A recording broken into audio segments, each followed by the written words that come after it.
ඉතින් ඊටම අසරණව මේ අම්මා බත් ටිකක් උයාගෙන පුතාටත් කවලා බලලා ඊට පස්සේ බත් මුල් ටිකක් විකුණලා හදාගෙන ගිහින් පාසල ළඟ විකුණලා ඒ ලැබුණු මුදලෙන් තමයි මේ පවුල රැකුනේ. ඒ පුංචි දරුවට ඉගෙනුනේ. ඊට පස්සේ පින්වතුනි අපි නොසිතපු දෙයක් මෙතන සිදු වෙනවා. ටිකින් ටික වැඩින පුතුලේ ලෙස සිතන්නේ මගේ අම්මාගේ කැත මුණකි තිබෙන්නේ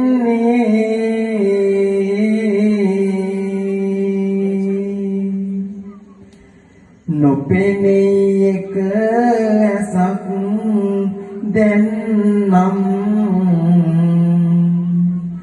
ලැජ්ජයිනේ වෙන අම්මලා වගේ නැහැ හරි කැතයිනේ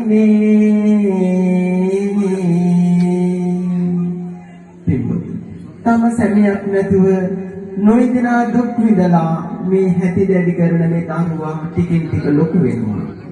8 9 පන්ති වලට යද්දී මේ පුතා දකිනවා මේ අම්මගේ කැත. අනේ වෙන අම්මලා වාගේ නෙමෙයි මගේ අම්මගේ එක හැප්පෙන්නේ. මට හරිම ලැජ්ජයි. මේක මට අම්මා කියන්න බලන්නකෝ. තමන්ගේ ස්වාමියාත් නැතුව නොයිදනා දුක් විඳමින් බත් මුල් බැඳලා බෙදුන්ලා ජීවත් කරන මේ පුතා දැන් ටිකින් ටික වැඩෙන විට තමන්ගේ අම්මාගේ ඇසේ අර ඇසක් අන්ධ නිසා කැත පේන්න ගත්තා. ඊට පස්සේ මොකද වෙන්නේ? දවසක් මේ අහිංසක අම්මා බත් මුල් බැඳගෙන පාසල ළඟ තියාගෙන විකුණනවා.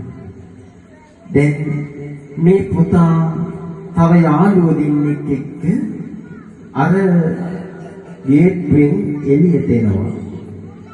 එකපාරටම මේ අම්මා දකිනවා.